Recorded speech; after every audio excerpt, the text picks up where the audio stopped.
Hello and welcome to Landscape Photography World. I'm Grant Swinburne and I'll be your host on this show discussing the world of landscape photography. This time I'll be talking to Rune Svendsen of Svensdania about his landscape photography journey.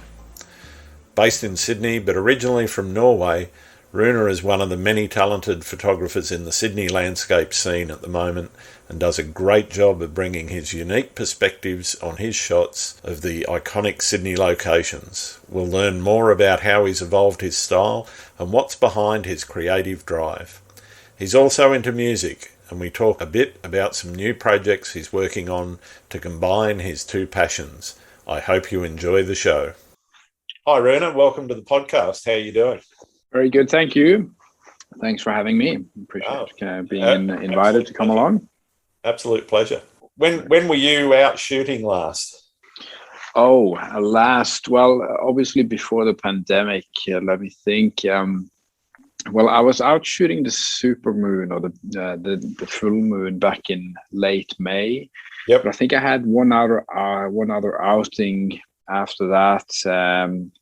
I think I was doing a sunset in the city. It was kind of average, but it was still nice. I think I went to the overseas passenger terminal in the city. That's always a good platform. Yeah, it's always a good spot. I was down there in that little tower where you have the staircase and that little round tower thing.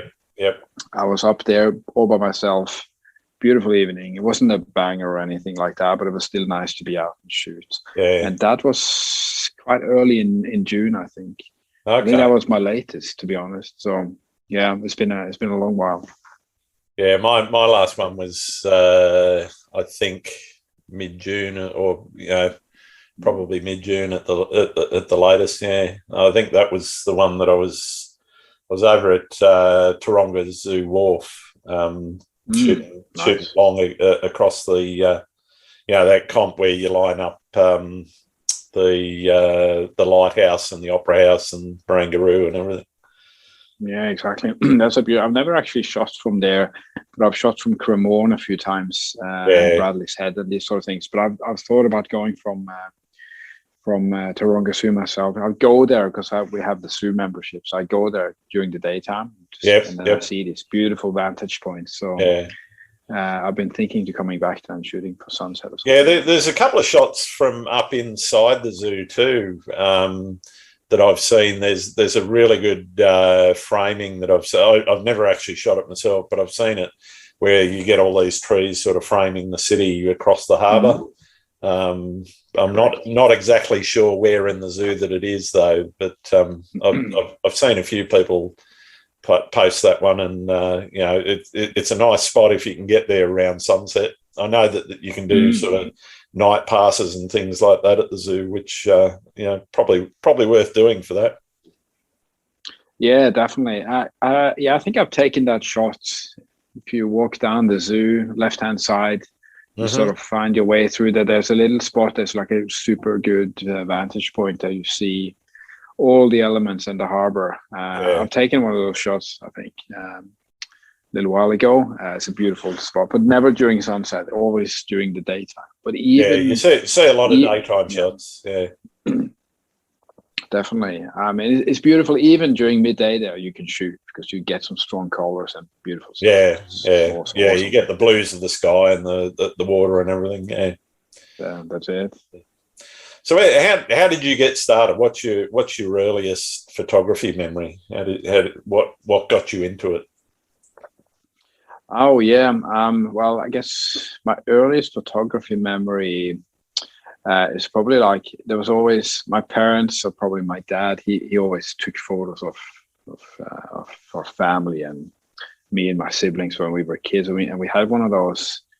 Those slide machines. You have this old machine that you stick the old school slides from film into. We used to have those. I used to love playing around with that. Yeah, I can still remember the sound of that thing and so on. So I think that's for the photos and everything that was always in my life, probably an early stage, but it never affected me or made me want to shoot myself. So I think the first real time I actually picked up a camera and started photography around 2007, 8 maybe. Oh wow! Okay. When I started traveling. Traveling altogether, I would say. Yep. A lot of Europe, a lot of Italy, Spain, and these sort of places. I had the money and the time to do a bit of travel. Yep. For a period in my life around that time, and then I picked up one of those old school Canon Ixus point and shoot cameras. Oh yeah. Purely Yeah. to document my travels. I've had a couple of them. Yeah. But it did the job, you know. So Yeah. I was able to travel. I was able to shoot and document my travels like that. And it was kind of like, and they weigh nothing. They weigh absolutely nothing. So it was street photography / tourist attractions, that sort of thing. I got me into it in a way. Yeah. So that's where it started for me. Nice. So what started you getting into sort of the landscape scene, and how did you get started in that?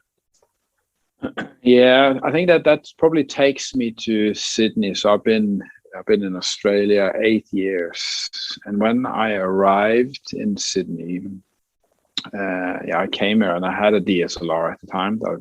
I had advanced from my Canon Ixus up to a Nikon D3000. I think I had when I came here. And then when I saw the harbor and everything that was going on here, like in terms of the sunsets and the different elements of the skyline and all that, that's what got me into it. I started exploring Sydney as a city with my camera, and it was kind of like a love story where I explored the city, got to know it and loved the city, and also documented it with my camera. And that's how I got into it. Definitely the cityscape part of what I do. I mean, it's sort of you can take a bad shot of it, but it's pretty photogenic. It's pretty hard to take a bad shot. Yeah, that's right. Mind you, I don't have to try that hard. No, that's it. Yeah, I completely agree. So that's what got me into it, Sydney, I would say. Yeah, cool. So what's your driver behind, obviously, you do a lot of cityscapes, but you're also into other styles. What do you look for in a location to try and get something that's a bit unique? Because that's from what I've seen of your work, that's a big part of what you're trying to do, is look for angles or look for compositions that might be a little bit different, a little bit out of the ordinary. So what is it that you're looking for when you're out there trying to get that unique perspective? So I guess first of all, I probably have an idea about a shot before I necessarily go out and try and take it. But when I'm at a location, as you said, anyone can point the camera at the harbor, and it's going to be a good shot because it's beautiful. But then how and what can you do to sort of make it a little bit more your own in that sense? Mm-hmm. I guess that's what I'm looking for. So sometimes it means crawling down on my knees and looking absolutely stupid because I'm there flat on the ground trying to find something that no one else probably looks for. Yep. Or walking to the sides, walking off where everyone's normally standing or shooting from. So I try to find and to challenge myself to find something that hasn't been done before. Very difficult, but that's what I enjoy about it. It's a challenge around Sydney because there's only so many ways that you can shoot the bridge and the Opera House and the skyline and whatever. And I mean, there are a lot of different places you can go. So you can go out to Mrs. Macquarie's Chair and get that westerly shot, or you can do it from down in Farm Cove, or you can do it from over at Pyrmont or Balmain, or even over on the North Shore. There's a ton of spots over there that give you sort of those different views of the place. But I think one of the hardest parts though is there's still only so many of them, so you've really got to look for your angles when you're trying to do that. So and I think to be honest, that's one of the things that I really admire about your work, is that you've you seem to put a lot of work into looking for different ways of shooting the same old that a lot of people shoot, and don't quite get those same angles. Yeah, I guess I've perhaps tried to carve out some kind of niche in something that's already been done a million times. That's probably what I've been trying to do, because I love those locations, and those beautiful icons are fantastic. Yeah. It's just, how can we do it a little bit different with my own twist and style, and that's what I've been trying to do. Yeah, cool. So what's your shooting process? Sort of, you found your spot, you found what you think's your comp. What's going through your mind? What do you do when you're on location? Well, yeah, exactly. So, well, I'm a tripod shooter, and you can probably see that from my images. Like it's finding a good spot where I can work with a composition that looks good on the back of my camera or through the eye, through the viewfinder. So I'll set up and I'll take shots, and I guess typically I'm someone that gets there early and stands in the same spot for a long time and shoots different. So you're not one of those trying to run around doing different comps. No. Yeah. Okay. No, I don't. No, I don't do that. I'll stick with one spot and I'll shoot different exposures, different light through the scene. Like, one of my favorite things is to be there from before sunset. Yep. Shoot the scene, and then it gets darker, and then after I end up with some shots before sunset, during sunset, after sunset, and I blend them together. Yeah, get that lovely blue lighting with the lights coming on the buildings, etc. Yeah, that's right. These kind of things, that's probably my typical workflow when I'm out there. It depends on that. If it's been a while since I've been out, I might want to try to get a few more angles, and then I do a bit of moving around. But I guess I'm the typically me would be I'm stuck in one position. Yeah. And then when everyone has gone home and it's pitch black, then I'm still there for a little bit longer. Get there early, leave there first in, last out. That's right. Yeah. So you walk away with one shot. That's the hard part, but that's what it is. Yeah, or one composition. Yeah. Okay. Yeah, exactly.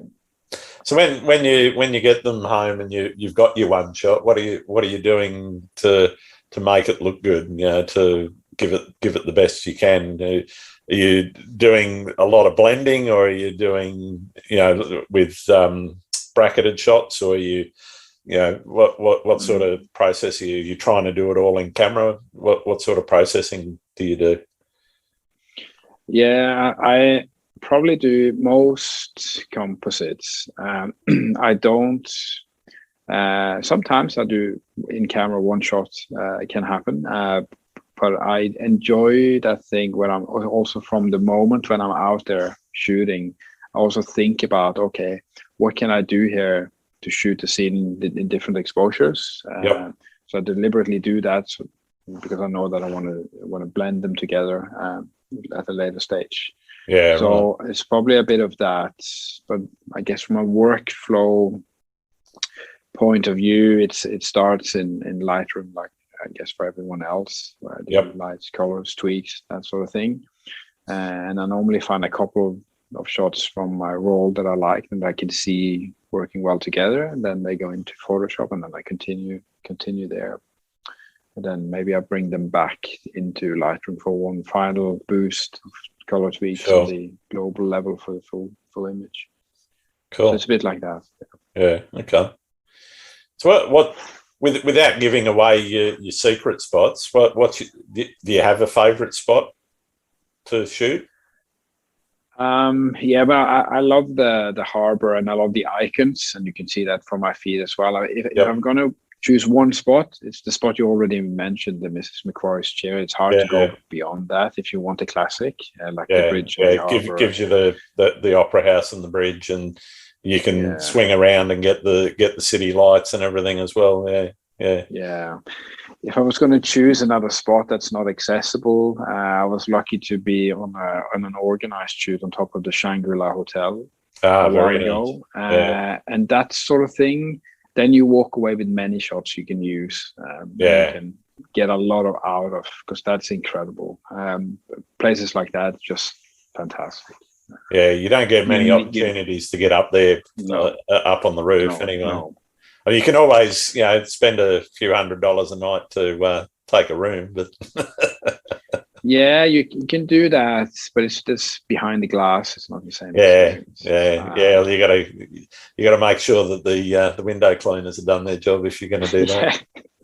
Yeah, you can do it with the lens skirts and everything, but to be up there and put your tripod over the little wall they have up there is fantastic, incredible.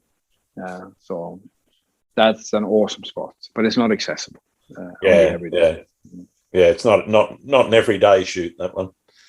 No, definitely not. Yeah. So how about safety? Have you had any issues when you're out shooting, or anything that's been a near miss? Obviously, you're still here, so nothing too dangerous. But have you had any misadventures? Not really. I mean, safety first, always. So I think that's the number one priority. There's been a couple of times, you have lightning storms and that sort of thing. That's always a bit of a risk, but worth it. I've never been close enough to say that it was actually dangerous. I've been in one location where you do need to do a little bit of trespassing to go walk away with the shot, because it's not intended for people. But I tend not to do that anymore. I stay away from these places. I don't really enjoy it. I think for me, photography is also recreational. So you go outside to spend a couple of hours, just you and the camera and the scene. And if it's dangerous, you can't really relax. So yeah. I mean, I know that there's been a bit of an Instagram, what do you call it, theme or trend, I guess, for some people to go out on these, out on the tops of buildings, climbing towers, and all the rest of that sort of thing. I mean, for me, it's that's just taking it too far for a shot. If you're standing there and you're inches away from death, I honestly don't think the shot's worth it. I mean, I know that there's some people that do it, they're adrenaline junkies, and they may well, take all the safety precautions in the world to do it. But yeah, I'm kind of with you on that. I just don't see the point in, getting that close to death just for a photo on Instagram. No, definitely not. And I've never been in any situation like that or done anything like that. Borderline crazy now. It's not for me. No, nor I.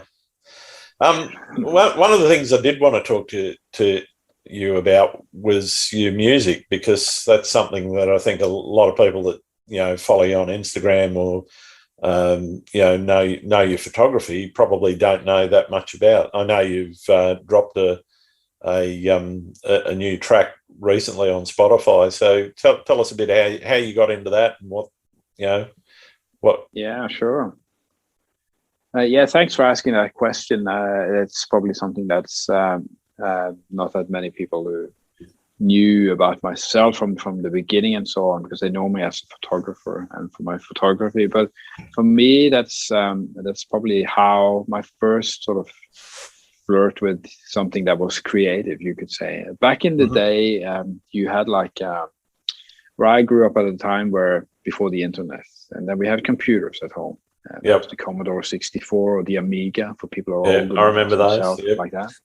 Exactly. So I got into something that we called the demo scene back then, which was probably people getting together, young people creating presentations, doing music for them, and I was the musician for those kind of things. So I got into this thing that's called tracker music, where you could you use the computer to write songs or music for computer demonstrations and so on, and that's how I got into that.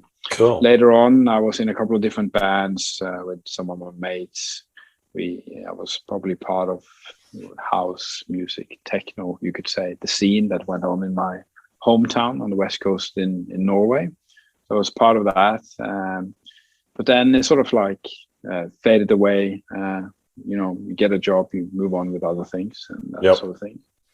And then I didn't really get into anything creative then until I took up photography. Because it may sound a little bit crazy, but it is in a way quite similar, at least for me. You write a song, a set of rules, you use a set of tools, you do a photo, you also use a set of tools. There's a workflow to it, yeah, exactly. So it was basically now that I've had some more time to get into things. I got a little bit of equipment and so on to start to write some songs, and I downloaded Ableton and had a go at it a little while ago. So sort of slowly got back into it, and I have a mate in Norway who runs a little indie label, has a reasonable studio, so he's helped me out with some mastering and so on. So that's how I sort of got back into it. So that's cool. Yeah, well done. Thank you. That's good. So what's the name of the track so listeners can get hooked up to it on Spotify? Yeah, if you look me up on Spotify, it's the same alias as I use on Instagram. It's Svensdania. Yep. It's exactly the same. You'll find me there on Spotify under the name. You also find me on YouTube and Apple Music and a few other platforms. I've dropped 2 tracks so far. The first one is called 367 Dreams, which is really a flirt with the old days, for the old SID chip from the old Commodore 64 days. So you'll hear that. And then I did another track, which is more of a homage to the disco days. That's called Travolta. Yeah, I took a listen to that the other day. I really like it because the disco days were kind of when I grew up. Mind you, I was more into punk at the time than I was into disco. But that's cool. Thanks for listening. That's cool. That's good. So what are your? I mean, does your photography influence your music and vice versa, or do you just see them as 2 separate creative outlets that you just let you do your own thing? Yeah, good question. So far I guess it's been quite 2 separate things, but I've sort of been trying to, what can I do here that joins the 2 of them together? So I think maybe in the future I'll try and shoot some content that probably speaks to the music, maybe even the other way around, and write something that goes along with my images. So far, I think they're probably quite separate. So it's something that I want to explore a little bit further, and how I can do maybe some multimedia. It could be videos, could be something that is bringing those 2 crafts into one form. Nice. But that's yet to be explored. Yes, but it's I think 2 separate things so far. Definitely watch and listen to this space. That sounds intriguing. Exactly. It's pretty fun when you do both those things together. It's quite interesting. So it's cool. Yeah. So it doesn't sound like you have any problem in keeping motivated, I guess. What do you do if you get into a bit of a creative rut where you think, I've shot this 1,000 times, I don't want to shoot it anymore? You just move on and shoot something else, or do you have photographer's block ever, or and how do you deal with it? I think that I probably have that as everyone else. I've been here before. I've been here with my tripod, my lenses and my filters. Some new gear is always good. I have been here, but I haven't been here with this lens. That sort of thing. It's always it's been inspiring for me. I think I've done that a few times. But I guess it's about trying to shake you out of it and try something a little bit different. I've been here, but I haven't tried this. Go and shoot with other people is good, because sometimes you see people do something that you never thought about, or they go somewhere that you didn't think about, or even they say something or show you something. That I remember when my first full frame camera, my 5D. There was a gentleman I was out shooting with. His alias is Pink Lemonade Photography. You'll probably find him on Instagram still. He's a fun guy. So we went out shooting, and he showed me this little trick. I never used the live view on my camera. I always shot through the viewfinder, which you should, of course. But I just tapped this button, and okay, that's cool. So since that moment, he showed me that I actually sort of started using my live view function a lot more. So it's things like that, maybe in your workflow that you didn't think about, that others do that you don't. Could be basic things like this that I'm just talking about. That gives you new ideas, looking at things from a different way. That's cool. One of the things I do is sometimes I just flick into YouTube and go down YouTube rabbit holes with photographers that are also doing vlogging, and so you look at some of what they're doing, and even if they're in they're international, they're not Australian or whatever, it still sometimes just inspires me to get out there and go, and as getting up in the morning, is always a bit of a hard ass, particularly in winter. And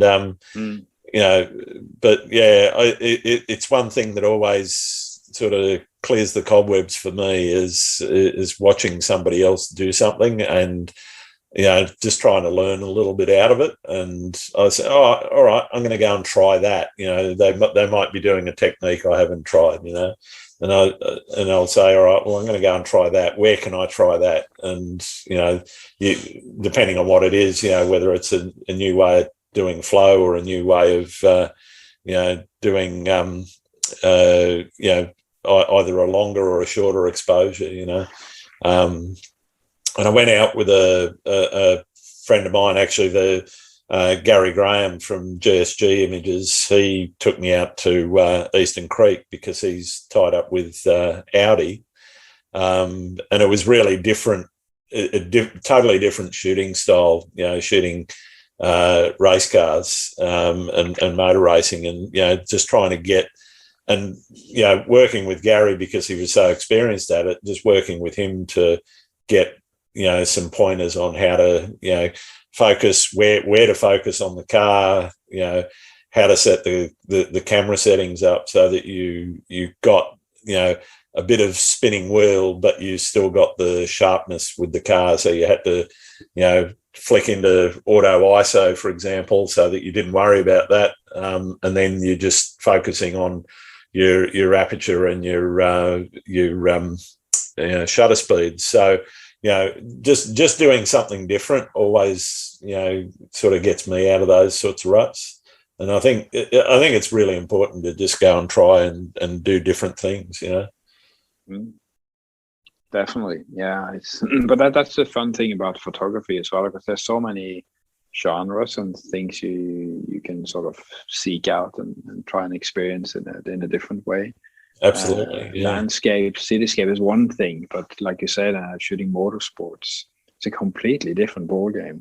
That's what I love about it. I learned a lot, and if you've listened to Gary's episode, you probably heard him say that he's learning a lot from me. And I think that's one of the things that I really like about photography is that you can get inside your own headspace and just go off and do things on your own, but you can also share a lot and learn a lot just by getting involved in the community and talking to people and learning what they do and how they do it. And I just think that that's one of the nice things about, particularly when you go shooting with other people, is that you get the opportunity to learn a lot. Definitely, absolutely. No, it's priceless. It's very good. So when you're out there, in Sydney or wherever it is, what bit of kit can't you live without with? Ooh, kit, yeah. So normally in my bag, well, obviously my camera body has to be there. Yeah.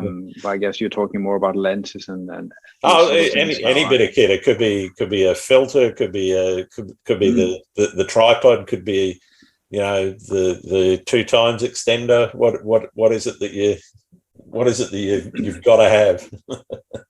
Yeah, exactly. Apart from the latest bit of kit, obviously. Yeah, there's always something new that you would like.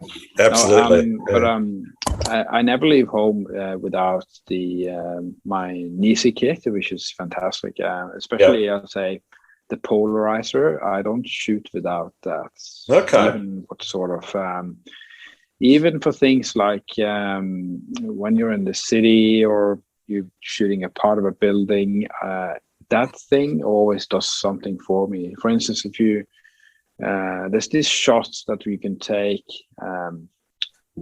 right down at Campbell Cove when you looking at the Opera House. There's a bench, and then you do that low angle bench shot. If someone that's listening, if you haven't tried this, try it with the polarizer. Spin the polarizer and see what happens. Okay. Because that makes that thing just pop. It's these kind of things. Yeah. Railings or so it's obviously to balance the sky and to balance water and these sort of things, but it's all I also use it during Vivid. I remember using it to when you have the beams, light beams, spin the polarizer, suddenly it pops. It makes a difference for that sort of thing. Polarizer is absolutely something that I would not leave home without. Unless I'm doing a portrait shoot, which is out of my comfort zone, but I do that sometimes. Then I would bring it. But for any other thing, it's always comes along. Cool. It's good. Yeah. So what body are you shooting with at the moment? And what kit is you still with the DSLR, or have you made the shift to mirrorless? Yeah, I used to shoot with the 5D for many years. 5D3 I had for many years, but then I moved up to the EOS R, the Canon's first mirrorless. Yep. And I haven't moved from that one yet, but that was a very good step up from the 5D in terms of from the 5D3. It was a good level up in terms of resolution and data to work with. Dynamic range and all these sort of things. So I'll shoot to the 5D, the EOS-R lens kits. I have the 16 to 35 f2.8 version 2. I've got the 7. So is that for the R or is that for the? Oh yeah, good call. All my lenses are EF. I have not purchased so you're any using RF a converter, yet. right?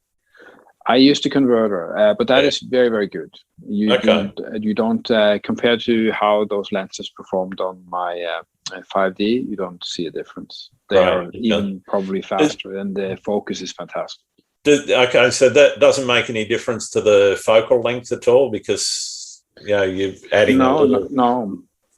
Yeah, I guess you have a little bit of distance there from the camera body to the lens. I haven't really noticed anything there. I suppose you'd only really notice it at the extremes if you were doing a comparison. Yeah, I mean, I crop a lot anyway, so it probably wouldn't make any difference. Yeah, it's a good question. If you line them up side by side and see what happens, if it is as wide, I'm not sure, but that's a good question. Yeah, I don't think I've ever seen anyone do a comparison of that. It'd be interesting to see. Yeah. I'm going to go and Google that after this. I want to find out. I can see myself going down another YouTube rabbit hole tonight. Yeah, exactly. Very interesting. No, I haven't, but I haven't noticed anything. It's been good, very good in my experience. Cool. So what is your style? How would you describe it for the listeners? Yeah, my style.